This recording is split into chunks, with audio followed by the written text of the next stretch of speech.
Welcome to our version of Grildlife. A lot smaller, a bit more quaint, but just as competitive.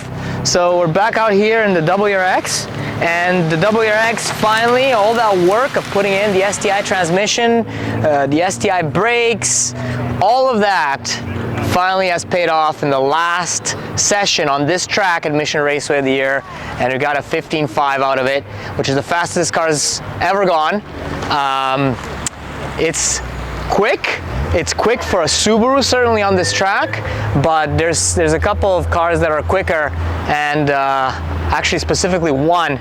There's a Mitsubishi Ralliart that's been turned into an MR. That he's a good driver, and we'll check out the car here in a second.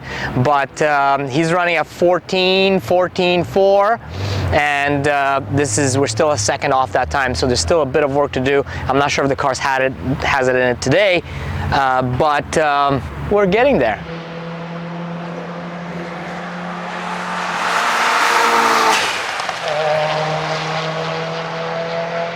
So a couple of other familiar cars that you guys might know. So we've got Kay's Focus ST right here next to us. He's been struggling with overheating. He actually bought a mounting radiator, but it's not in the car yet. He found a different solution here.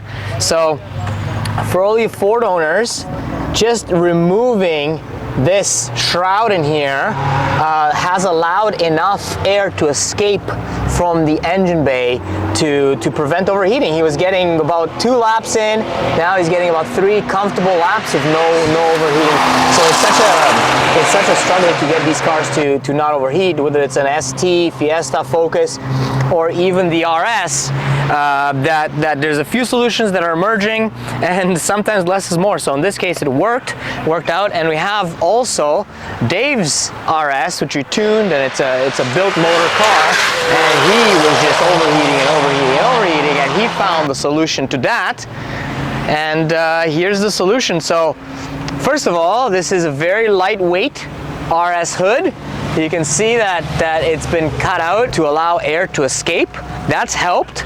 And the other thing that's helped for him massively, finally prevent overheating, is that he opened up this entire region. So he got a spare bumper, removed the OEM crash brace, which is pretty thick, and he's got TB Performance crash brace. He mounted his front mount to that, and just removed the entire grille altogether. He just runs this on race days, and hey, it works. So the car is not overheating at full power today, so that's awesome for him. We had this car on the dyno, and it's got a lot of goodies on it. So very happy to see that, you know, it's trial and error, and that's how you find solutions on track. But you've got to get these cars out on track, and you've got to get them. You got to test. That's just it. Next to us here, this is the Lancer. So it's a Ralliart with a lot of Evo parts, but this is the Tuner 3 in our class car that is faster. And Mitch, the owner of the car, he's done a lot of work on this car. It's got manifold, it's got, you know, unfortunately we don't tune these Evos, at least not at this point, but he's taken so much weight out of the front end, and surprisingly he's running those times on PS4S street tires. So here we are running slower times on A052s, and he's got PS4S street tires. He doesn't have ABS because, you know, too much weight, and he's kicking butt. So again, sometimes less is more, and in this case it worked out.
right, so we've got John here, and he has this beauty. Yes. So an R32 33. Oh man. Nissan Sentra. Nissan Sentra GT-R. All right. It's doing all right. Like rebuilt engine, stock bottom end, Tomei 254 cams.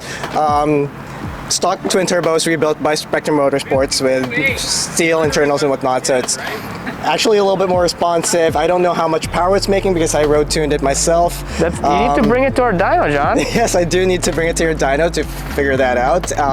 Currently, I'm on BC Racing coilovers, Hankook Ventus RS4s, and whatnot, and I just did my personal best of 116.5 today, so I'm very happy about that. Today seems to be personal best day for everyone. Like Alex, I'm sure will tell you about his personal bests from earlier. Yeah, it's like the car's been a champ. It's been super reliable. Other than like spinning power steering belts, it's a good thing I brought a spare for today. So small cost to play. It's a small cost. So yeah, I'm very happy about it. So this is a no driver aid car. No driver aid car. Four-wheel drive, obviously. All-wheel drive, yes. Anything with the diffs, or are those still stock? No, still stock diffs. The rear diff is a Torsen, front is open. Still have the stock 5-speed on it, so gears are quite long. I'm dropping out of boost in some corners. Like next step for tuning this car would be a 6-speed get drag from the R34, and hopefully they'll give me a little bit more room to play around with certain corners of the track and whatnot. So yeah, it's like I've been really happy about it. So. All right. Well, that's awesome to see you enjoy the car, and it's awesome to see a classic put in some really great times. Actually, I mean, a lot of modern cars don't go that quick on this track. So yeah, it's true. It's like I'd love to see more Skylines on the track. Actually, it's like they're kind of few and far in between, but like a lot of them do go out as well. It's just like haven't been seeing any of them lately. So yeah. Yeah. So if you're a Skyline owner, any generation, come on out.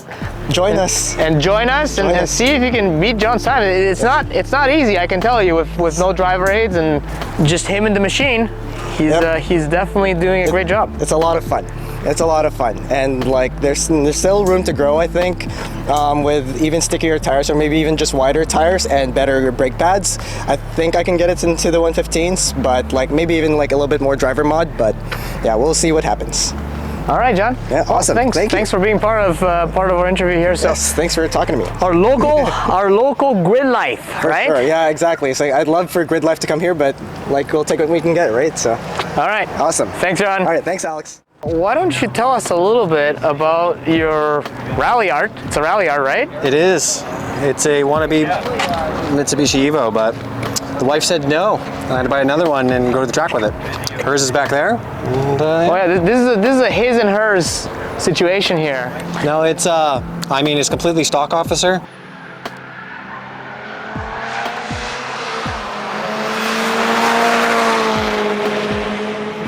Of course. But no, it's a stock motor. It's got cams, stock EvoX turbo. It's just running some Pilot Sport 4S's, 265s.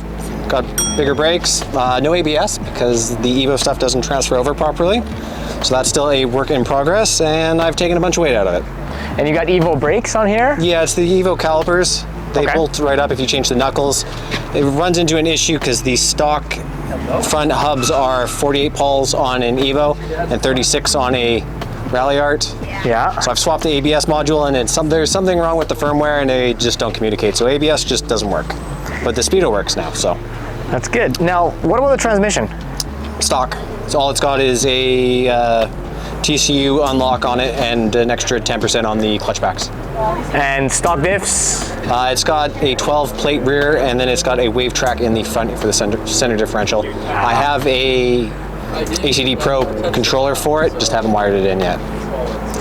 So what's next for your car? I mean, you're already the fastest in the class. What's next? Next is I'll probably move up a class. I have an EFR 7163 sitting on the bench, so it'll go on this motor. So it'll probably make about 500. Yeah, 500 wheel time it's done, and then gonna pull some weight out of it. Aero kit for Max 2 next year, and then from there I have a stroker kit to put in another motor that'll put out of the parts car and build that, and swap it over at some point.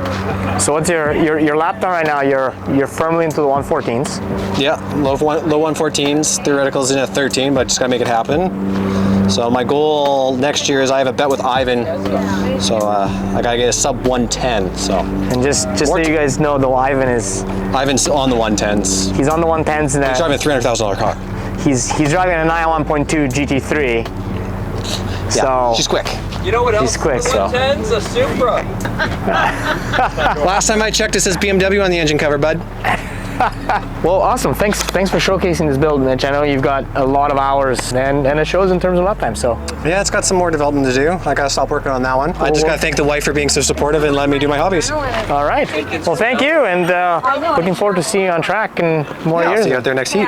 Going faster and faster. Awesome. And then we've got Dave here. So finally talked to the owner of the beautiful RS here, which we had on our dyno. Tuned it a little while ago, and now you've taken it to the track this year.